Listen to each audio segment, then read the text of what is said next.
And a very good afternoon, everyone. Welcome to Issues and Attitudes. I'm Jeff Owens, General Manager at WEIU. Scott Smith is here. Good afternoon, Jeff. Scott is the city manager for here in Charleston, and we're also expecting the mayor, Dr. Combs, to be here. I know he had appointments right up to almost to noon, so he'll be here shortly. We'll talk all things Charleston today. It's our last show of 2022. Issues and Attitudes will return then on January 9th, 2023. I guess, Scott, let's start off with maybe some of the most current things that have happened in terms of improvements to our city and kind of what's going on right now. Well, we've been talking over the last couple of years, Jeff, about the sidewalk improvement program, and in 2022 we wrapped that up, which was a part of an RLF grant program that Steve Pamperin put together for us. So we just talked about this last week at our annual retreat. So that project wrapped up, and even on top of that, we did a lot of additional sidewalk work, way over and above what was even required in the grant. We did a lot of street patching, concrete patching, mill and overlay work in town. So a lot of work was done in the street and utility departments in that respect. And of course, I think there's no secret that, a lot of our crews have been very busy out at Sister City Park Phase 2, and we now refer to that complex as the Linder Sports Complex at Sister City Park. Okay. We passed a resolution, both the park board and the council, earlier this fall to name the facility after the Linder family, who McDonald's. Is that the McDonald's? No, okay. The Linder family that helped create and establish what's now known as the Charleston Area Charitable Foundation. Okay. And of course, the foundation has been extremely supportive and very generous in assisting the city with the development of that site. When you did the grant for all the sidewalks and stuff, did everything come in on budget since you got to do extra stuff? We did. Yep. That's good that you got to do extra stuff and still there. And we did some great things too. As a part of that project, you may recall we did the widening out in front of Old Main. A lot of work went into trying to tie the bike paths in, so a lot of connector at intersections and ADA work. And then I think the last show I was in here, we were talking about how we were going to put in that connector off of University Drive to the University Trail just south of campus down here, and we got that part done too. So a lot of what we did was what we call worst to first. So we evaluate all the sidewalks in Charleston, and then annually we review the plan and we work on what's called worst to first. Makes sense, yeah. Mm-hmm.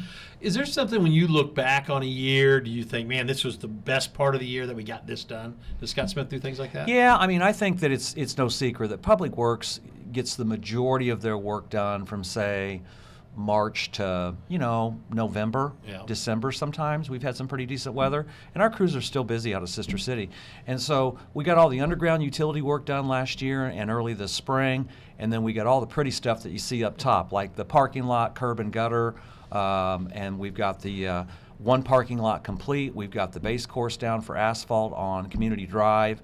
We've got a portion of the parking lot done on the east side. We got the new maintenance building erected, and we've got the new concession restroom facility erected as well. So there's been a lot of work done there. Now crews will roll in the winter and start doing the interior build out and finish work. We also got the Loxa Road rest station out there just north of the hospital right there at Skulls Trucking. We've got that facility constructed and the new parking lot constructed that'll provide a great place to get on, off, plus be able to stop on that path between Charleston and Mattoon. And then we've got interior finish work yet to complete on that. And so a lot of construction and building work this year. Yeah, a good year.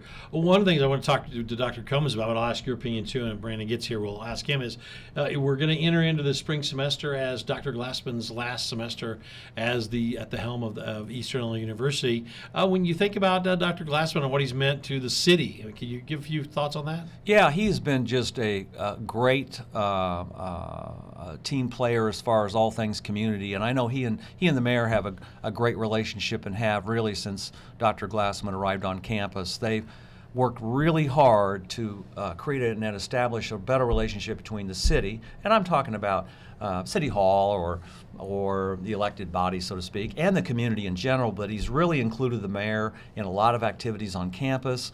Of course, Brandon's mentioned that every fall, Brandon's in a golf cart with Dr. Glassman, and they're running around all over campus as the kids come back and start moving into town and getting into the dorms and all that. And then the mayor comes out every year and does a little speech to the freshman incoming class.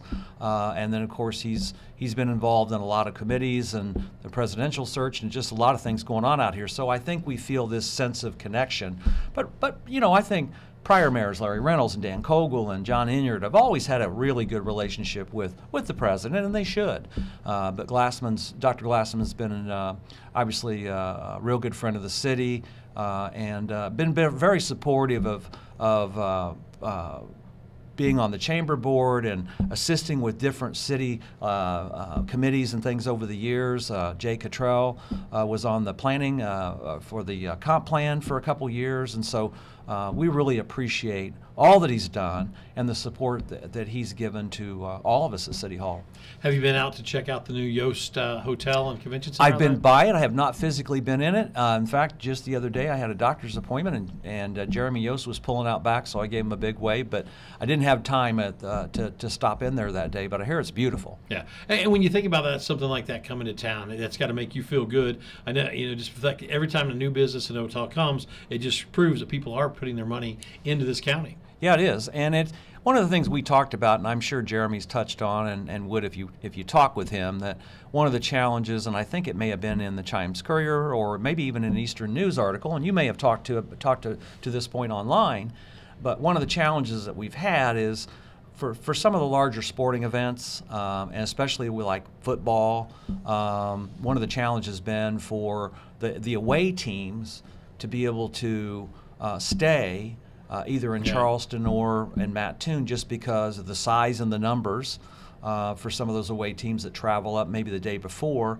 and then have an adequate space for them to have team meetings and dinner and all that type of thing. And so I know that was one of the things that Jeremy was hoping to be able to do with this development, is to provide a space for some of the larger teams and sporting teams that come to this area to be able to stay in our backyard. Yeah, nothing against Effingham, but Effingham was getting a lot of those. Right, because they and had the again, room. and I will say this, I've got great friends, Steve and the folks and everybody down there in Effingham. I mean, kudos to them that they didn't have to stay further. Yeah. I'd rather, no offense, I've got good friends in Champaign-Urbana too. I'd much rather them stay, down in Effingham, because again, the Effingham community has been loyal supporters of EIU and EIU athletics for a long time.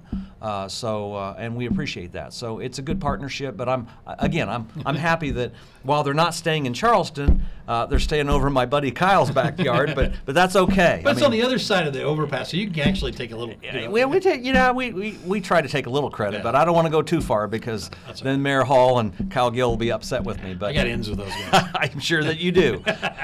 2023, what projects can we expect the city to be working on? Well, we've got a number of public works projects that we'll begin to work on again this coming year, and again, a lot of our effort will be in trying to complete the facilities out at Sister City Phase 2. We've got additional street work and curb work to do, landscaping. We've got soccer goals to get in and scoreboards to install, and just a lot of that stuff that'll be going on between now and next September, when we are planning to host, I think it's September, I can't remember the dates, the first red and gold tournament out there. So we're going to be hosting the boys. Will it increase in numbers of teams? Yes. In fact, I think Steve Pamprin indicated that the athletic director and the athletic director have been communicating quite a bit. And I think the last few years, maybe it was 4 or 6 teams. We're already up to 10, and we'd love to see 12. Yep. And then they're obviously working real hard on the spring girls tournament. So we're real excited about that. Well, I know one thing: in the fall it will be 100 degrees whenever that tournament runs. It will be, and it could be 29 in the spring when we host the girls. So there's no doubt that you never know. That red and gold one's always a hot one. The one thing I noticed as I drove around downtown Charleston the other day is that it seems like downtown's really looking good. I know there's been a concerted effort with some TIF money and things. Talk about how proud of you are of the downtown area right now. Yeah, there's been a kind of a grassroots effort of a number of business owners down there that have been doing some fine work. A number of shops, different, and a lot of them are local, folks that maybe I went to high school with or grew up with, or maybe they're kids of guys that I went to high school with, or gals. And so Chris and David Halsey, and Chris Newell now, but Ryan Strange and Larry Melton and his wife and their 2 daughters, and just a lot of things. And I'm Mark Hutchcraft. I went to high school with Mark, and his daughter is now the owner of the Uptowner, and of course there's just a lot of good things going on with new shops, and then some activities. Just a few weeks ago we had the Jingle and Mingle that these downtown merchants put on, and we had a great event up there around Halloween that the Chamber co-sponsored with the businesses downtown, and then the city of Charleston put on the Christmas around the square event the very next day, and we had the parade and all kinds of activities, and the businesses stayed open. My goodness, there were a lot of people in shops up there. And so in talking with some of the shop owners, they did well, both in the Jingle and Mingle and also on the Saturday night event.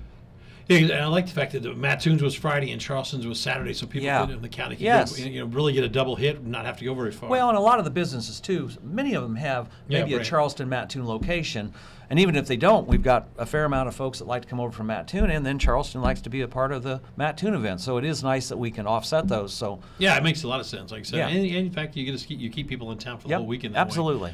To Scott Smith, do you keep goals, or do you set goals for like 2023? And maybe talk about some of the things and how you process those. So we sit down annually and work with our division directors, and we put together an annual retreat. It's 2 days. We just wrapped that up last week. So the first day is typically presentations from division directors on their accomplishments for the prior year. Now this year was a little unique because we have not met as a team since 19. Our last retreat was in 19, and due to COVID, we were not able to conduct the retreat in 20 or 21. So this retreat was kind of a 3-year look back, and it's hard even for myself. I had like 45 minutes, and I think I went an hour and a half, so I'm on the naughty list right after the first presentation, and then I'm trying to ramp everybody up. But we had a great first day of presentations by our staff, citing all their accomplishments, some of their challenges and goals for the next year. And then day 2 is typically touching on some of those strategies, some of those priorities, and working up a list of master priorities for the next year. Our retreat consultant then package those priorities up, and he'll give us a report, shortly after the first of the year. And then we track those annually. And then Brad will come back usually in May and present to the council it would be the last 12 years worth of retreats, our progress, even stuff that's from the 2010 retreat that would show up on, say, an 11 and 12 priorities report. We still track progress on those. That's cool. So it's really cool. And then, of course, we have the comprehensive plan that was improved in 2020. We're working off that. There's a capital developments plan that's a part and parcel to that plan that staff monitor, and we provide an update on that. And so there's several guiding documents, a 5-year document that staff work on that's composed of just priorities as well as maybe some of their own priorities from their boards or committees and things. And then we've got this capital plan plus the comp plan, and then this priority master list that comes out of the retreat. So there's a number of documents that kind of make up both the short term and the 5 to 10 year plan that we work off of. We're talking to Scott Smith, city manager in Charleston. There. Now, Scott, I don't know what you can and can't say on this, but how often do you meet with the mayor one-on-one, and then how often do you meet with the other council members one-on-one, and what's allowed like that, so you can kind of keep on the same page? So, like with the council members, I may visit with 1 or 2 of them every week on a different item or a question or inquiry. Maybe they're getting out in the field or in the community. And they're very responsive, so I might communicate individually with a council member or 2 or 3, sometimes once a week. And then with the mayor, I typically meet with the mayor sometimes 3 times a week, just depending upon the week. Brandon likes to spend some time in the office in City Hall on Friday morning, and so he'll come around and meet with myself or maybe the other directors. That's when he likes to have meetings that he schedules with the public, and so he's in most Fridays. And then the other part of the week, maybe Monday and Wednesday, I'll either visit with him by phone, or I might even run out to the office and meet with him, at his doctor's office. But one way or another, we try to make sure we touch base at least 3 times a week, and obviously, more than that usually over the phone. Yeah, so there you go, Texas. Help right, everything. yeah. What about I know that in April, I don't know what the date is, April election, 2 of the city council members will be up for so Jeff Lahr and Tim Newell are up for election, and those are 4-year terms. They're completing their 4-year term in April. They would actually officially take office then in May. And then the mayor and the other 2 elected officials, that'd be Dennis Malik and Matt Huddy, won't be up until the spring of 25. Okay. So Tim and Jeff are running unopposed, and so. Okay, I was going to ask you how many people had. I know because the filing date was right around Thanksgiving, if I remember right. Yeah. Trash service has been in the news everywhere lately because of the consolidation, and Howard's really needed was almost had to close because of some of their business. I think it was just health reasons. It seems like so. Does the city get some backlash on that, and do you get a lot of calls, or does it really not matter because it's more of a commercial thing? When you say backlash, are you talking about the addition of the new service provider? Yeah, the new service provider, and the fact that one's going out of business, and there's been kind of a consolidation. So Howard's doesn't operate in our corporate boundary. They do operate in Mattoon, and I've not spoken to Kyle about that. In fact, I just heard about that, like you did, I think, in the press. But as far as Charleston, we did add for the first time an additional solid waste, what I would refer to as a commercial license. And by commercial, I mean that they can pick up commercial industrial, they can also do residential, and then they can also do what I call the box pickups. And then we have a specialty box-only license, and we have several that have that license independent of the full-blown commercial. So the commercial license, we have 4 of those in Charleston. I don't know how many they have in Mattoon, but certainly a few more. I didn't know how the crossover worked and everything like that. So we have 4 providers in Charleston. I know that you have nothing to do with this, but I have to ask because everybody says, when you talk to people, why don't you ask them about gas prices? And I know you can't do anything about it, but isn't it? Do you find it odd as Scott Smith, just the city? I mean, not as a city manager, Scott Smith's citizen of Charleston, that Tuscola and Effingham's gas has been almost for like 6 weeks now, 20 to 30 cents less than Coles County. I can't take that manager's hat off while I'm sitting here. I really never can. I understand. But I understand your frustration. What I'll tell you is that you have to keep in mind, first of all, I think there's this belief that the cities of Charleston and Mattoon are somehow gouging, or we're responsible for, or we have a special gas tax. And I'll tell you that both in Charleston and Mattoon, we're non-home rule communities, and therefore we don't have an independent gas tax over and above what the state has. And so, unlike, say, Champaign-Urbana or other larger communities that are home rule, they might or could have a gas tax in place. We do not. So it's not the city that has anything to do with gas prices. With reference to the gas pricing in Effingham and Tuscola, I think it's obvious to me that from my perspective, again, I've not called Mike Lamon up or anyone else, but my guess is that's probably highly driven based off the fact that there's a pretty large trucking industry and the different larger truck stops that are located in both Effingham and Mattoon. And some might refer to it as a price war, but again, I don't know enough about it and haven't spoken to anybody directly about the price differential between, Tuscola and Charleston and Mattoon, or Effingham and Tuscola, or even Charleston and Mattoon. I see it personally as I drive to those areas, whether it be Effingham. I've got children that live in Champaign, so I see it rather often. There's clearly a difference, and we get asked that a lot, and so does the mayor. But we don't control gas prices in Charleston. I just wanted that on the record. So good job. Well, no, it's a great answer. Yeah. No, nothing wrong with that. City jobs. Are there jobs open for 2020? We typically will have a handful of jobs open at all times, whether it be full-time or part-time. And a lot of that's dependent upon the time of the year. Obviously, as we cruise into the summer months, there are a large number of part-time seasonal jobs in various departments. A lot at the pool, and then the recreation department, because we're looking for umpires, we're looking for volunteer coaches, we're looking for maybe day camp staff, and so there's always a lot of part-time jobs there. Sometimes in the parks department to help, take care of ball fields and pick up garbage and do those sorts of things. In the other departments, sometimes at the water plant or waste plant, we'll have part-time personnel as well as in streets and utilities. As far as full-time employment, again, we will usually have a position or two sometimes that's available in those departments. We had some here recently, and I think we're in the process of completing interviews and maybe offering employment in Public Works. And those jobs are always posted and available on our website. Okay. I want to go back to the retreat for a minute, because when you're in the retreat and you're talking to people that are, you're thinking about Charleston and really Coles County as a whole, but really Charleston, do you guys try to come up with other ways to capitalize on the hiking and biking craze that's kind of become a little bit what Charleston's thought of now? Yeah, outdoor tourism is a real huge driver for a lot of communities. Yeah. It's no secret that we're not alone in that, but we felt like that was something where we could control, and by redeveloping the lake, obviously that's driven a lot of people into the Charleston market, probably more so than people even realize. We've got people coming in from all over the area to utilize the lake trails and the lake and everything else. Kayaking's huge out there, and also access to the river and canoeing down the river too, and fishing. I've seen more people fishing at the lake than I've seen since I was a kid.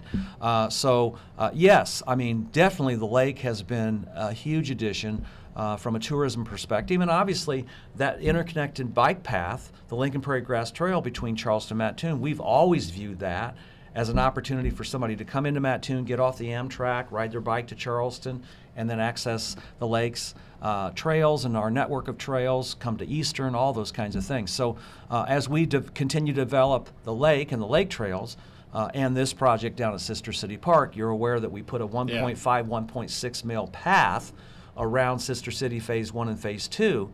2 laps around that's a 5K, and there are a lot of people using that new trail. I mean, it's kind of weird. We were out there, actually Nico was putting the trail in, and we had a number of folks that were walking literally about 100 feet behind the paver. Surprised their feet weren't hot.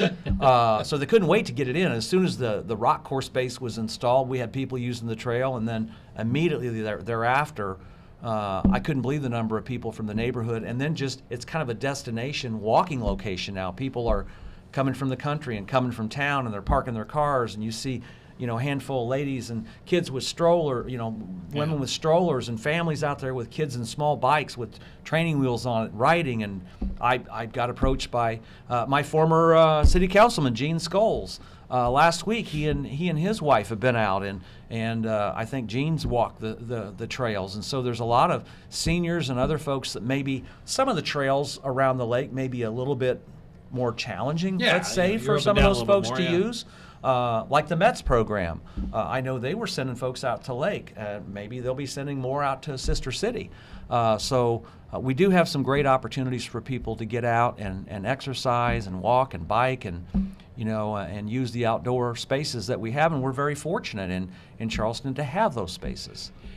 Out of the lake specifically, what's the zoning like out there? Is there ways for businesses to maybe at some point a way to open a business or open a small business out there? So we own all the parcels around the lake, and so as of right now, there wouldn't probably be any permitted development around the lake. Okay. Partly because the lake is our natural watershed. So when you drink water out of the tap here at EIU, it's coming from the raw reservoir that everybody refers to it as Lake Charleston. It's really the side channel reservoir, but everybody calls it the lake. That's fine. I think we're going to keep calling it Lake Charleston. Yeah, I know. Sorry. But technically, the lake, as I knew it as a kid, is really the area above the spillway. And really what everybody What did you call it? What was it actually? The south? What? No, so the side channel rereservoir is really technically what everybody refers to as the lake. That's okay. I call it the lake too. So that's part of the reason. And so I don't see development per se in that regard, but we're always looking for opportunities to provide additional activities and events. And Diane and her team in the Parks and Recreation Department, we've had a number of events, collaborations really with Eastern, especially with the freshman class and with some of the sports teams doing volunteer service days out there. That pavilion out there is probably the highest use rental pavilion that we have. Wow. And we've had a lot of weddings and special events. I mean, if you want to have a graduation party, you better get in as soon as pavilion reservations open that first week of January. You would not believe the number of people that are having events out there. So that has been a huge draw. This new pavilion down at Sister City is I think, beautiful, and I think will be equally as attractive to folks. Maybe if they couldn't get the Lake Pavilion, they'll be out there at one of the 2 pavilions at Sister City. How long have you been the city manager? It'll be 20 years this August, and been back home for 22 years this March. When you think about, I'm sorry, 32 years this March. When you think about the years and from now to then, did you ever think that Charleston hiking and biking and this outdoor tourism would be like it was, or? I'd always hoped that I knew the lake was a hidden gem, and I hate to refer to it that way, but I knew that it was, and I can remember back as a child swimming swimming at Lake Charleston, and back when there was a teen center there, and my family used to go out and we'd go sledding and hiking around. I was big into fishing as a kid, and I can remember my neighbor growing up was big into fishing. He used to take me catfishing and flathead fishing down below the spillway or below what we call the old bridge. And so I spent a lot of time down and around the lake and the river as a kid, and my family did too. So I have a lot of fond memories, but over the years, it kind of, became kind of a deteriorated, a lot of, playground, a lot of stuff. And so I'm proud that we've really revitalized it, transformed it, and made it a destination, a tourism attraction, not only for our community, but for outsiders to come in and enjoy. And so I'm proud of that. Okay. It wouldn't be a show if I didn't ask this next question. Any rumors of new businesses coming to the Charleston area? So I can tell you that obviously Dunkin' Donuts is open. You and I have had a conversation about Mark Jackson redeveloping the former Harrison Schwinn building, which has had the yogurt place in it and a bookstore and some other things over the years. He's moving the Panther Paw over there, and they're in the process of that right now. When's that? You think that'll be ready? I haven't talked to Mark, but Steve would be more in tune with respect to our planning office as to when Mark intends to get that open. But you see contractors there every day, so they're obviously working hard at it, coming on quite nicely.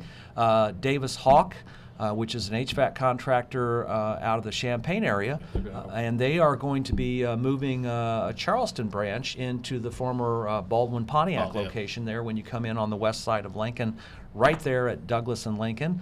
E&R Beauty was in there before, and they moved up north of town into a new location up on the Old State Road, and so it looks like they're going up there. And we've met with them, and they intend to make some improvements to the property and get a what I'll call a Charleston branch operating out of that facility. And they do provide service work and are doing projects and have at Lakeland, and I think in the commercial and industrial sector down in the Effingham area as well. So they've got a lot of business here and felt like it was a good idea to get a second location here. And then we've got a handful of other things cooking. No names, all right. I cannot give any names until permits are pulled. pulled. Off mic, I promise. You always try to pry, and I'd like to be able to do. tell you those things, but I've given you some bites at the apple there. But yeah, we've got some other things cooking on several locations on Lincoln. All right, real quickly, we're about out of time. We'll do some random 8 questions if we might not get through all 8. All-time favorite holiday snack or food? I like cheese balls. I don't know that. Yeah. Did you watch the World Cup? I did not. Most famous person in your phone contacts? Oh, in my phone contacts? Anybody famous? No. All right. Favorite Christmas movie or TV show? Rudolph the Red-Nosed Reindeer. What do you want for Christmas? Just spend time with my family. There you go. Good answer. Eggnog, yes or no? No. Do you buy your pets Christmas gifts? Yes. There you go. Well, that is Scott Smith. He is the city manager of Charleston. He's a heck of a guy. Appreciate you coming in, Scott. Have a great holiday season. Jeff, same to you. It's always a pleasure. And obviously, Dr. Combs got busy, but he's the mayor and he's a doctor, so we'll give him a break. So everybody have a great day. We are WEIU.